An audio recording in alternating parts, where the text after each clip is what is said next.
वो बेशक अमेरिका जैसा सुपर पावर हो या वेस्टर्न पावर्स हो, India as a allrounder play कर रहा है। ये जो मीटिंग हुई है ये इसने अमेरिका को हिला के रख दिया है। जो इंडिया ने और रशिया ने मिलकर किया है ना, वो अमेरिका को उसकी औकात दिखाई है। जहां हम ये देख रहे हैं कि पाकिस्तान को तो ब्रिक्स तक में शामिल नहीं किया जा रहा, वहीं पर हम देख रहे हैं कि India as a allrounder play कर रहा है। ये देखें, जहां ब्रिक्स में शामिल है वहां पे उसकी एक बड़ा एक स्टैंड है, एक बड़े हाई स्टेटस पर है ब्रिक्स के ग्रुप के अंदर भी।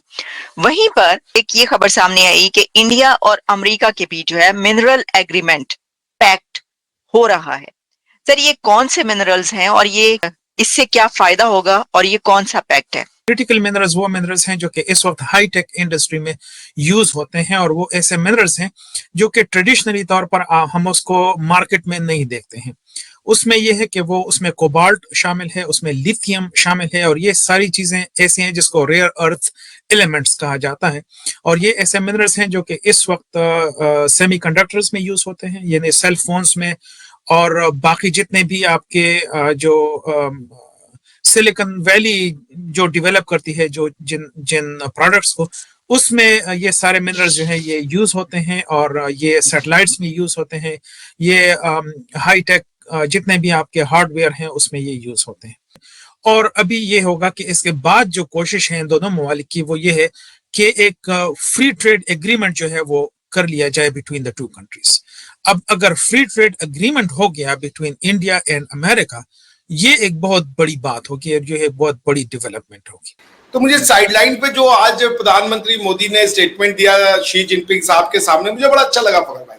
उन्होंने कहा कि देखिए ये, क्योंकि ये 5 साल बाद पहली मीटिंग हुई है शी जिनपिंग साहब की और प्रधानमंत्री मोदी की, 5 साल, और 2020 में ये स्टैंड ऑफ शुरू हुआ था, यानी 4 साल उसको हो गए। तो एक बात तो इंडिया ने दिखाई कि भाई we will not bow down. आपका ये जो सलामी स्लाइसिंग का कॉन्सेप्ट है कि घुस जाओ तो टेरिटरी, फिर उस पर बैठ जाओ, फिर और घुस जाओ, फिर बैठ जाओ, नेगोशिएट करो, so this is not going to be tolerated. उन्होंने कहा 2020 से पहले का जो स्टेटस को था वो आप बहाल कीजिए, जो हमारी जॉइंट पेट्रोलिंग होती थी जिन एरियाज में, उसको बहाल करें। So this was a important thing. और प्रधानमंत्री मोदी ने इसको राष्ट्रपति शी जिनपिंग के सामने कहा कि ये जो मिलिट्री स्टैंड ऑफ हुआ है ये एक वेलकमिंग साइन है, क्योंकि हमें म्यूचुअल रिस्पेक्ट, म्यूचुअल बेनिफिट और म्यूचुअल सेंसिटिविटी से काम करना पड़ेगा। And I think Xi Jinping had to listen it, and it's a very welcoming thing. हम लोग कल भी यही बात कर रहे थे फकर भाई। देखिए ये तो आइडियल है हमारे रीजन के लिए, इंडियन सब कॉन्टिनेंट के लिए ये बहुत आइडियल सिचुएशन होगा कि इंडिया, चाइना, रशिया दे कम along together। और कल हमने ऑलरेडी बता रखा है कि ये 35% ऑफ द वर्ल्ड या 45% ऑफ द वर्ल्ड पॉपुलेशन है, 35% ऑफ द वर्ल्ड जीडीपी है, अराउंड 1/3 ऑफ द और half of the world geographical area है। So it's a huge block, it has a consequential impact on the world order, और इसकी churning का शुरुआत दिखाई दे रहा है। बिकॉज देखिए G7 और वो एक वाइट क्लब है, ठीक है ना। G20 में जो है वो पूरा रिप्रेजेंटेशन नहीं है, वो रिच कंट्रीज का क्लब है, जबकि जो ब्रिक्स है ये डेवलपिंग कंट्रीज का है, ग्लोबल साउथ भी है, इसमें ग्लोबल नॉर्थ भी है, और it has a potential to offer alternative to international order जो आज की डेट में है।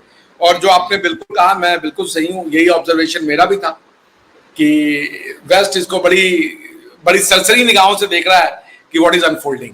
फिर रशिया पोस्ट कर रहा है ब्रिक्स को इस दफा, और दुनिया भर के बड़े कंट्रीज के हेड ऑफ द स्टेट्स को उन्होंने इनवाइट किया और दुनिया को बताया कि नहीं ठीक है, America is a super power, लेकिन हमारे पास भी दुनिया के अंदर एक पावर मौजूद है, एक इन्फ्लुएंस मौजूद है कि जंग के बावजूद बेशक वेस्टर्न वर्ल्ड हमारे खिलाफ है, लेकिन इसके बावजूद भी हम स्टैंड करते हैं, एग्जिस्ट करते हैं, और दुनिया हमारे साथ खड़ी है।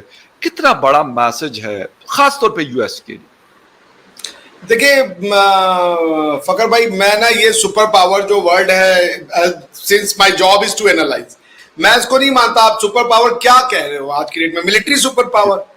अगर आप मिलिट्री सुपर पावर हो तो क्या अफगानिस्तान में आपके ऑब्जेक्टिव अचीव हो गए?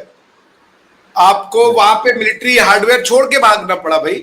Exactly. मैं वेस्ट की रिस्पेक्ट करता हूं, मुझे पता है कि वो नहीं रहना चाहते थे अफगानिस्तान में, But the point is that कि why did you come to Afghanistan? To make it more secure for the Americans. Is it more secure? ये तो एक क्वेश्चन है ना कि आपको सिक्योरिटी किससे चाहिए थी? अलकायदा से चाहिए थी और आपको जिहाद के अगेंस्ट में एक वो करना था. Is it more secure? Are you more secure now? आज हमास और इजराइल के बीच में जो हो रहा है वो सारी दुनिया देख रही है. सो क्या है ये मिलिट्री पावर, मिलिट्री या सुपर पावर का एबिलिटी? अगर हम पावर की डेफिनेशन ये लें that power is the ability to make someone do what you want that person to do, यानी कि मेरे अंदर ये क्षमता होनी चाहिए कि मैं अगर आपसे कहूं कि खड़े हो जाओ तो आप खड़े हो जाएं, या मैं कहूं बैठ जाओ तो बैठ जाए. ये अगर पावर है तो ये तो प्यार से भी करवाया जा सकता है और ये आप दबा के भी करवा सकते हैं. यानी कि मैं इतना पढ़ा लिखा हूं, आप मुझे आते ही रूम में देखे अरे आई सर, ठीक है ना. एक तो ये हो सकता है. दूसरा ये हो सकता है कि भाई अब आए तो बंदूक लेके आए कि मैं आया हूं साला, तुम खड़े ही नहीं हो रहे हो. So I don't believe in the second form. First form जो है ना, जिसे कहते हैं कि you earn respect, you don't demand respect ना, यू अर्न इट. तो कोई वर्ल्ड पावर नहीं है आज की डेट में. इकोनॉमिक वर्ल्ड पावर दुनिया में अब कोई भी, अरे मिलिट्री वर्ल्ड पावर अब दुनिया में कोई भी नहीं है. रशिया ने भी देख लिया. रशिया चलिए अमेरिका के रेस्पेक्ट में वीक होगा, मगर क्या यूक्रेन के रेस्पेक्ट में भी वीक है? तो आपने देखा कि वो चाइना ने भी घुसने की कोशिश की थी वियतनाम में. चाइना इंडिया में घुस गया था, उनको भी लगा मिलिट्री सुपर पावर है. आज आ गए 2020 के स्टेटस पे आ गए और मीटिंग हो गई 5 साल बाद इंडिया ने भी. सो मिलिट्री पावर का सुपर अगर एलिमेंट है किसी भी कंट्री को सुपर पावर डिटरमाइन करने में, तो आज की डेट में ये तो प्रूव हो चुका है कि कोई सुपर पावर नहीं. ठीक है ना. बिकॉज पहले क्या होता था ना, मिलिट्रियां लड़ती थी, अब लोग लड़ने लगते हैं तो पूरी की पूरी कंट्री आर्मी बन जाती है. ठीक है ना. आपके लिए कोई जगह सुरक्षित नहीं होती थी. पहले क्या होता था, जैसे इंडिया में आप देखें जब बाहर के आक्रांता आते थे तो सेनाएं लड़ती थी. अगर सेना हार गई तो लोग एक्सेप्ट कर लेते कि जो जीता वो हमारा राजा है. आज नहीं होता ऐसा फकर भाई.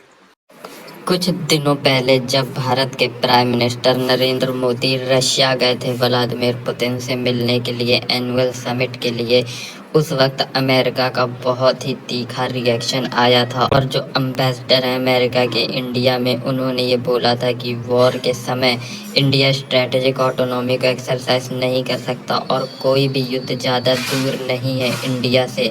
और ये एक तरह की धमकी थी, ये एक प्रकार की धमकी थी और ये सबको समझ भी आ गया था कि अमेरिका ट्राई कर रहा है भारत को दबाव में लाने के लिए और भारत को डराने के लिए.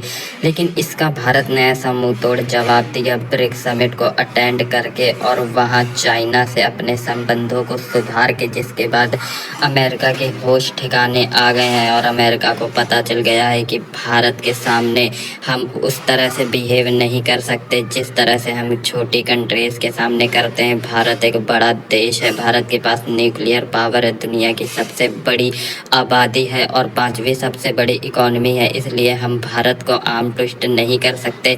और जब अमेरिका ने देखा कि भारत उनके दबाव के अंडर नहीं आ रहा है और बल्कि अल्ट्रा एग्रेसिव हो रहा है, तो अमेरिका शांत हो गया और अमेरिका भारत की तारीफ़ें करने लगा. अमेरिका ने हाल ही में एक मिनरल डील भारत के साथ साइन करी है और साथ ही साथ 31 MQ-9 प्रीडेटर ड्रोन्स भी भारत को दिए हैं. और भारत को जिस स्ट्रेटजिक ऑटोनॉमी की वो क्रिटिसिज्म कर रहे थे, उसको ही अब तारीफ में बदल दिया गया है.